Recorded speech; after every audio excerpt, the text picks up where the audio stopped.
What's going on, good people?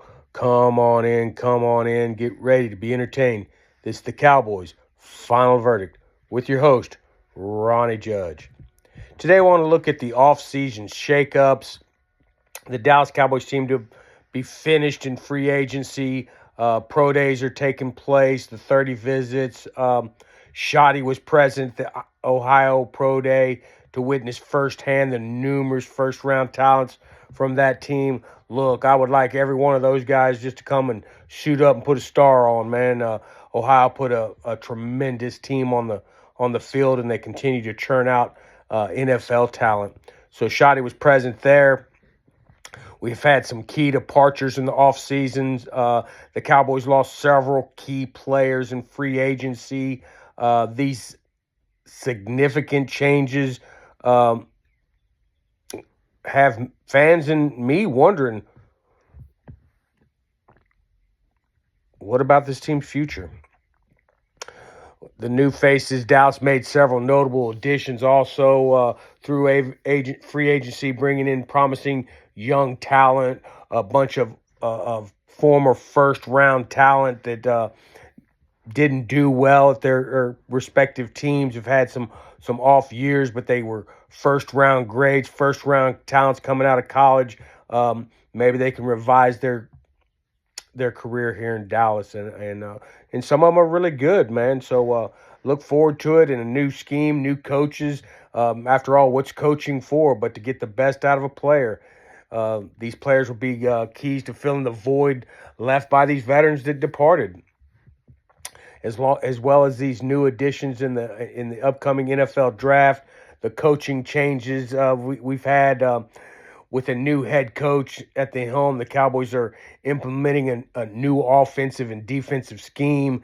This shift could have major impacts on the team performance in this upcoming season. We don't even know. The jury's still out on a lot of this stuff. Predicting the future, will we even make the playoffs? Is this our year? You know, I'm that fan that every year that the Cowboys put a team on the field, it's our year. In 2025, I'm here to tell you, is our year. It's the Dallas Cowboys year, 2025. We are going to be there. I believe that. I believe we've got the tools, the coaching. Am I going to be let down? I don't know. I have been for 30 years, but hey, I go at it every year the same way. This is our year. But realistic expectations, while the Cowboys have made some changes, it's crucial to temper my emotions, temper my expectations. A realistic assessment of the team's strengths being the three pillars on this team. Dak Prescott, Dakota Rain Prescott, C.D. Lamb, Club 88, baby.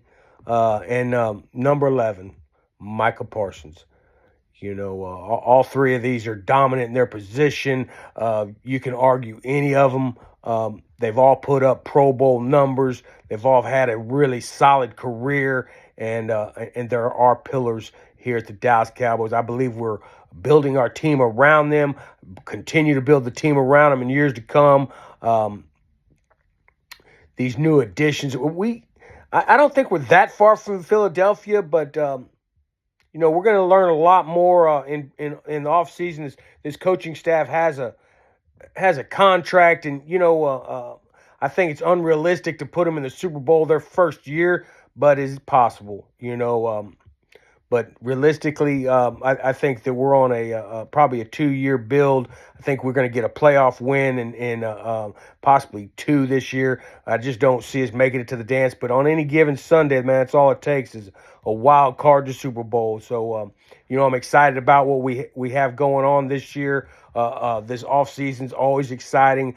This is my time of year, mock drafts. I get to be Dallas Cowboys GM and pick the player that I want to pick, and I'm a fan, not an NFL analyst. So looking at the tape, the all 22 film, and looking at some of these players and following Koya Media and Foots to King and Zach from Double Moves and Vosh Lombardi, and all these people that I really follow, man, and I'm like a sponge absorbing information as much as I can get, as much as I can read and watch about the Dallas Cowboys. I do, because I love my team. I love this sport, and I try to give that the information that I've read about, found out about, and learned about. I try to give that back to my fans to let them know that, like, this is what I've come across, man. And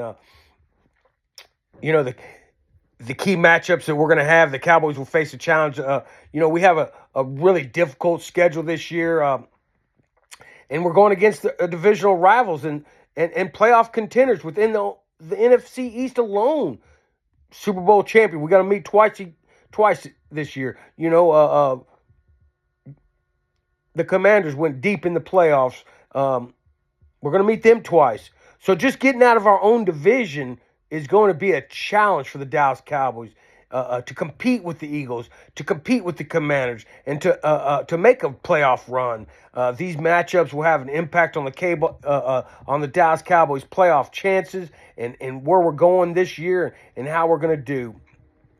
This upcoming draft picks will be key components to the Cowboys' future. The Cowboys' draft strategy will be crucial to shaping the future of this team. This new coaching staff, we have no idea what they want. When Mike McCarthy was playing, was going towards the draft, we could be like, yeah, we know Michael likes this type of player. We know Zimmer likes this type of player. Well, these new coaches here, we don't know a whole lot about them, right? We've got some ideas and things been played around, but I think there's going to be a lot of shock going on coming this draft about what these coaches want and what these coaches are looking at and how they're going to fill this roster. I think there's going to be some shock. There's going to be some disbelief. There's going to be some pandemonium, some chaos. But ultimately, if you're a Cowboy fan, you stand on the sidelines, you root for your team, and let's go. Let's go get a win. The Cowboys draft strategy, like I said, will be crucial with several key needs to address. Cowboys will need to make smart, impactful selections in the draft to build a strong team around Dak Prescott. The term is selective aggressive for 2025 and air quotes, so I think that's funny. But the Cowboys could target offensive line prospects to protect Dak Prescott, in the trenches, man. There's a strong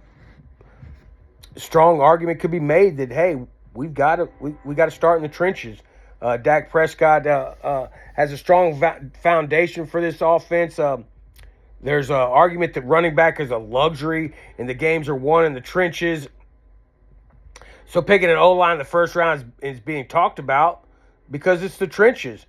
It's about replacing offensive tackle Tyron Smith, a 9th overall pick. It's about replacing Zach Martin, the 16th overall pick in the draft.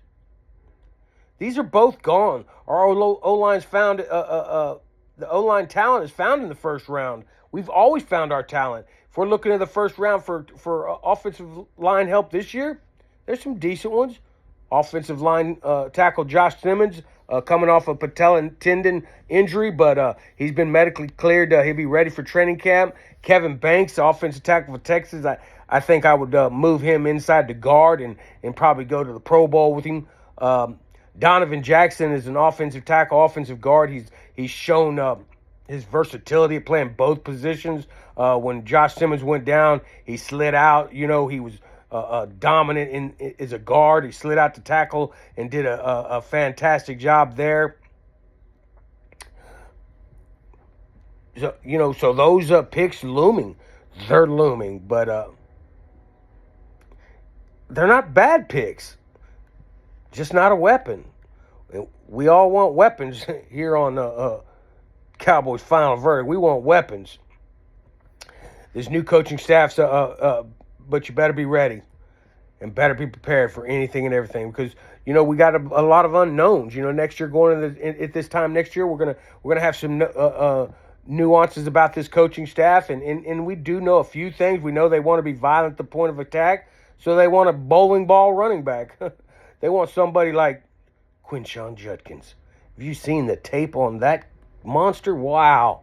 Yeah, his pro day was amazing. This is what we really need in my opinion, though. We need offensive weapons. We need offensive weapons. I say it again. We need offensive weapons. We need a wide receiver the ability to stretch the field and create big plays. Could add crucial dimension to the Cowboys' offense. Being able to stretch the field and take the top off of defense opens up all kinds of opportunities for crossing routes, underneath routes, running backs. That's what I loved about Genty. Getting Genty that have to load the box, 7, 8 men in the box to stop the run because he breaks so many dadgum tackles. Get an offensive weapon that can stretch the field. You do the same thing. Take them runners out of the box. In a mediocrity, runner can stretch that field too. So there's other ways to attack it, but Dak needs a weapon and some good wide receivers that have been mocked to the Dallas Cowboys is T-Mac, Matthew Golden from Texas, Trey Harris has got blazing speed, Emeka Buka is a route running technician, Jaden Rolls has got some speed demon, and I believe Ricky White is the late round steal. Defensive lineman reinforcements will be essential for the Cowboys to improve their pass rush and overall defensive performance.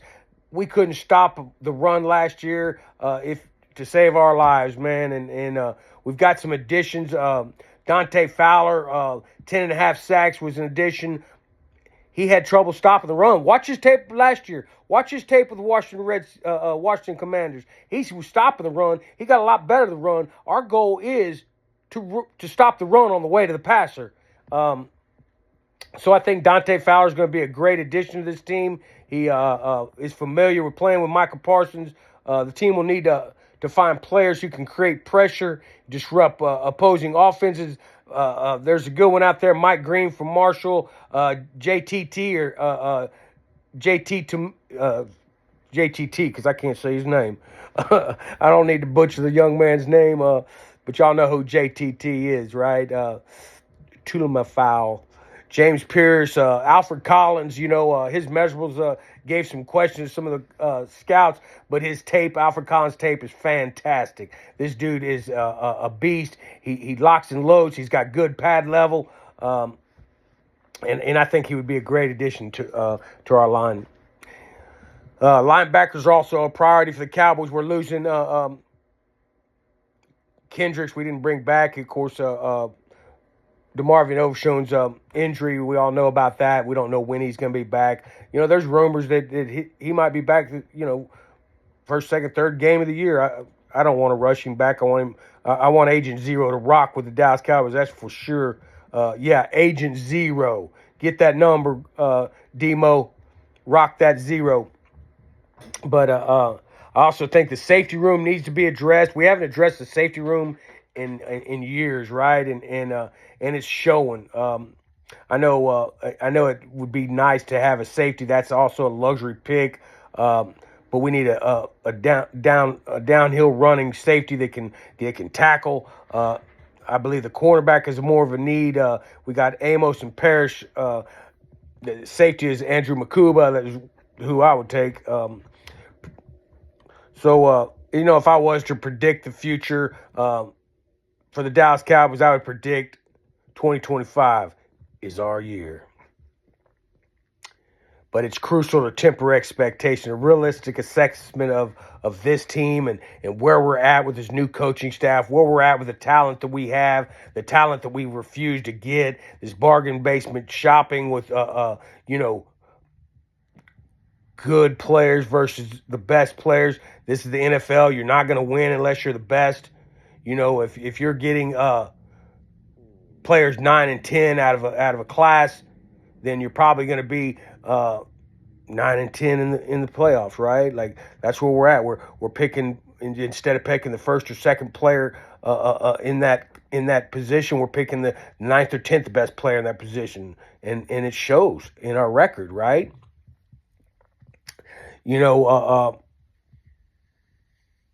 I know we have the challenges that I covered, with the upcoming season. I've covered the team's weaknesses, the team's strengths, the challenges we face with this upcoming season, and even in our own division, having two high-profile teams, the Commanders and the Super Bowl winning Philadelphia Eagles. And I hate saying that, but they've won 2 Super Bowls in 10 years. We haven't won one in 30. It's time to get busy, Jerry Jones. And I'm excited about it. I think he's done some things different. He's been quiet all off season. Like, I haven't heard him in the news. I haven't heard him doing anything. Get Michael Parsons' contract done. We said all along, he said he wanted to get it done. Now, why does he not get it done? Because you, Jerry Jones, want to make him the highest paid? I don't know. I don't know what the philosophy or the plan is. Doesn't sound like good business practice, but if getting the highest paid man on your team sells jerseys, I don't know.